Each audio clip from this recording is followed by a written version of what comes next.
Why is this Supreme Court ruling a problem?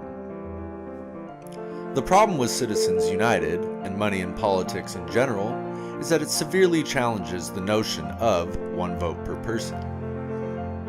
The advantage of money and status in politics goes all the way back to the 1800s, before campaign finance laws existed. Andrew Jackson was reportedly famous for appointing contributors to high-ranking political positions. Although it has changed forms, this style of quid pro quo continues to this day. Wine asked me to give out a half a dozen checks quickly before we got to the end of the month, and I complied. And I did it on the House floor, which I regret, should not have done. It's not a violation of the House rules, but it's a practice that's gone on here for a long time that we're trying to stop, and I know that I'll never do it again. So how much money gets spent by super PACs? In 2008, the last presidential election before Citizens United, super PACs spent a total of around $550 million. In the 2012 election, now with the new rules in place, spending increased to $1.3 billion. Now, in the 2016 election, the amount of total super PACs has nearly doubled and have already raised nearly the same amount of money as in the 2012 election, and the primaries aren't even over. So, are corporations people? Corporations are people, my friend. We can raise taxes on... Of course they are. Everything corporations earn ultimately goes to people. So, where do you think it goes? So if corporations are people, which rights and to what extent does this apply? In the United States, you do not have the right to unlimited free speech.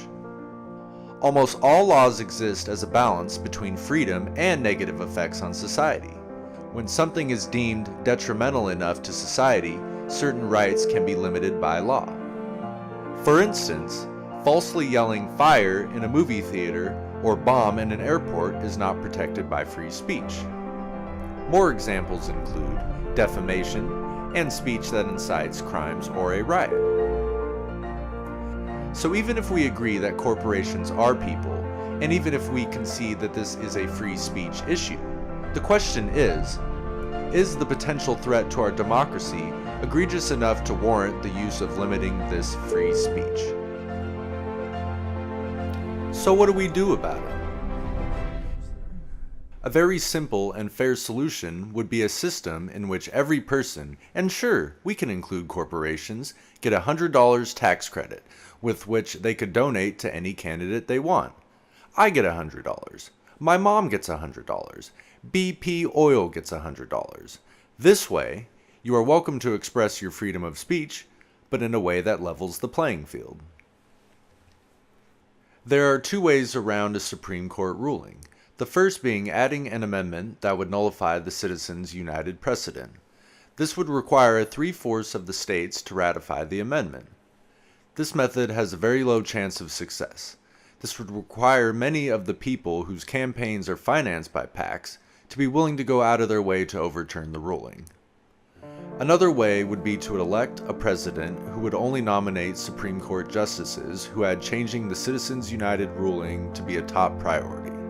This is much more feasible than the first option, as campaign finance reform is a major issue with the younger voters entering the political process. On an individual level, your main methods of implementing this change would be to raise as much awareness as possible, or to write your state representative stating your displeasure, or to do as much as you can to support the campaign of a president who holds your views. How likely are we to succeed? With that said, both outcomes seem unlikely because of the stranglehold money continues to have over our representatives. There are going to be political giants such as Big Oil, the NRA, unions, private prisons, and anyone you can think of with big money and a will to shape the political landscape. It is a severely uphill battle that can only be stopped when millions of people come together for a political revolution. This is Thomas Whitrock, and I approve this message.